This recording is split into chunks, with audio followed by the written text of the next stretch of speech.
बिस्मिल्लाहिर्रहमानिर्रहीम अस्सलामु अलैकुम वरहमतुल्लाहि वबरकातुहू। व्यूवर्स, कैसे हैं आप लोग? ठीक हैं। इससे पहले कि हम टॉपिक की तरफ आएँ, जिसने मेरे चैनल को सब्सक्राइब नहीं किया, प्लीज़ सब्सक्राइब करें, लाइक करें और अपने दोस्तों में शेयर करें। आज मैं आपको एक वाक़या सुनाता हूँ। एलन मस्क, जो कि दुनिया का रिचेस्ट मैन है, सबसे अमीर आदमी जो है, सुना ही होगा आप लोगों ने, एलन मस्क। इससे पहले बिल गेट्स था, जो दुनिया का सबसे अमीर आदमी था। ये अल्लाह पाक ने इंसान को दिमाग दिया है, जिससे वो अपने दिमाग का सही यूज़ करके टॉप रैंक में पहुंचता है। आज दुनिया का अमीर तरीन एलन मस्क है, जो दुनिया का अमीर तरीन आदमी है। तो कल को कोई और होगा, जिस तरह उससे पहले बिल गेट्स था, बिल गेट्स से पहले कोई और था। इसी तरह टॉप रैंकिंग में जिसका दिमाग तेज शार्प है, अपने बिजनेस को सही यूज़ कर सके, वो ऊपर चला जाएगा। एलन मस्क एक दिन अपने ऑफिस में बैठा होता है, तो उसकी एक एम्प्लॉई उसके वो अपना रेजिग्नेशन लेटर लेके उसके ऑफिस में आती है। तो एलन मस्क उससे पूछता है कि क्या हुआ है। उसने कहा, सर मैं अपने काम से थक गई हूँ, जॉब से, तो इसलिए मैं रिज़ाइन करना चाहती हूँ, तो ये मेरा रेजिग्नेशन लेटर है। तो जब वो उसकी एम्प्लॉई रेजिग्नेशन लेटर उसके सामने रखती है, तो उसमें अगर तो कोई आम रूटीन होता, आम इंस्टीट्यूशन होता या आम कोई ऑर्गेनाइजेशन होती, तो उसमें दो ही सिर्फ उसके सोल्यूशन थे। या तो बॉस उसको एक्सेप्ट करता रेजिग्नेशन को, या उसको उसकी रीज़न पूछता और वो कहता कि नहीं, आप काम करें, आप काम करेंगे, या इससे आपके प्रमोशन कर देते हैं, सैलरी बढ़ा देते हैं। लेकिन एलन मस्क ने ऐसा कुछ नहीं किया। उसने क्या किया? एलन मस्क ने, क्योंकि उसकी प्रोफाइल उसके पास थी, एलन मस्क के पास, और वो एक अच्छी एम्प्लॉयज़ थी, मेहनत करती थी, ईमानदार थी। तो उसने क्या किया? उसने एक इन्वेलप में भरे हुए डॉलर्स उसको दिए और बड़े पोलाइट उसे कहा कि ये लें पैसे, और मैं आपको 1 महीने के लिए छुट्टी देता हूँ। आप ये पैसे लें, किसी मुल्क के किसी कोने में जाएं, जहाँ आप जो मुल्क आपको अच्छा लगे वहाँ सैर करें 1 महीना, उसके बाद आना, फिर मैं आपको बताऊँगा। वो एम्प्लॉय बड़ी खुश हुई, उसने पैसे उठाए और वो घूमती फिरती रही उन पैसों के साथ, जहाँ उसकी हॉबीज़ थी, जहाँ जो वो करना चाह रही थी वो करती रही।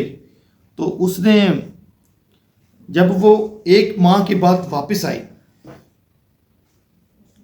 तो उसने उसके रेजिग्नेशन को एक्सेप्ट कर लिया, उस पर लिख दिया।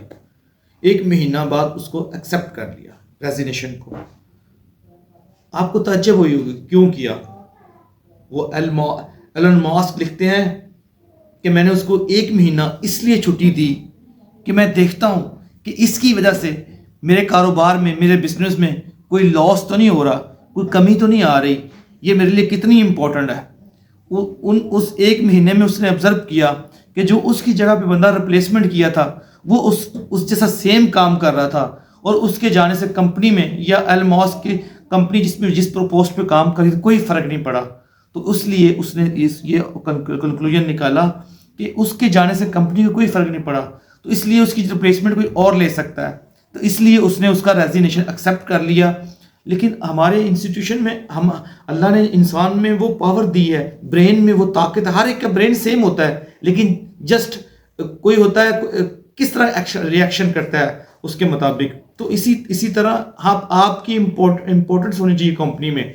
आप इतने ईमानदार हो, मेहनती हो, कि जो काम आप कर रहे हो, आप अपनी कंपनी का पिलर होना चाहिए, कि आपके ना जाने से कंपनी को फील हो कि आप नहीं गए तो ये फ़लाँ काम रुक गया, फ़लाँ काम नहीं रुके। तो इसलिए आपके अंदर वो होनी चाहिए, आपके अंदर वो ट्रिक्स होने चाहिए काम को संभालने के, कि कोई जगह कोई और बंदा उसकी जगह ना ले सके।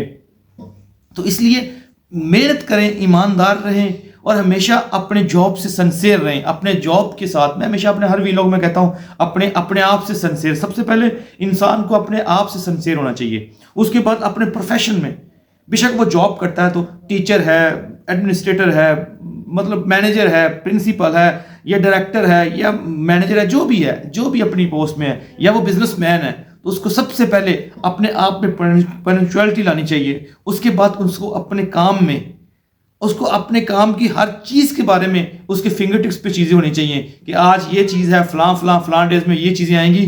तो जब आपकी स्किल डेवलप होगी, तो आपकी कदर होगी, तो आपकी जगह कोई नहीं ले सकेगा।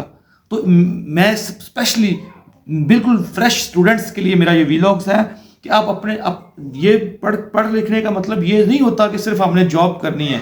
और यार अगर आप आज कोई बिजनेस स्टार्ट करोगे तो वो जहां तक आपने जॉब में वहां पहुंचना है, तो देखो हमेशा एक कहावत मशहूर है कि नौकरी सिर्फ आपकी ज़रूरियात को पूरा करती है, जबकि बिजनेस आपकी फैमिली को ग्रोथ करता है। बहन बड़े ताज्जुब से ये बात पूछता था, ये कैसे होता है? तो किसी बंदे ने मुझे समझाया, अक्लमंद बंदे ने समझाया, देखो अगर आप नौकरी करते हो तो सिर्फ आप अपने आप को संभाल सकते हो या अपनी फैमिली को संभाल सकते हो, just family hand to mouth होंगे। जब बिजनेस करेंगे, एक ब्रांड बनेंगे, उसके बाद आपके बच्चे आएंगे, उसमें मजीद डेवलपमेंट लाएंगे, उसको और अरूज पे लेके जाएंगे। जब उनके बच्चे होंगे उसको मजीद बढ़ाएंगे। तो इट्स मीन आपने बिजनेस में अपने खानदान को पाला। खानदान को पालने का मतलब क्या होता है कि आपने अपने बच्चों को जॉब दी, बच्चों ने आगे अपने बच्चों को जॉब दी। तो इसलिए हमेशा जिस काम में भी कर जाए, मेहनत हार्ड वर्किंग से कभी ना घबराएं। जो हार्ड वर्किंग से घबराता है वो जिंदगी में कभी सक्सेस नहीं हासिल कर सकता। सक्सेस हासिल करने के लिए आपको हमेशा मेहनत करनी पड़ेगी।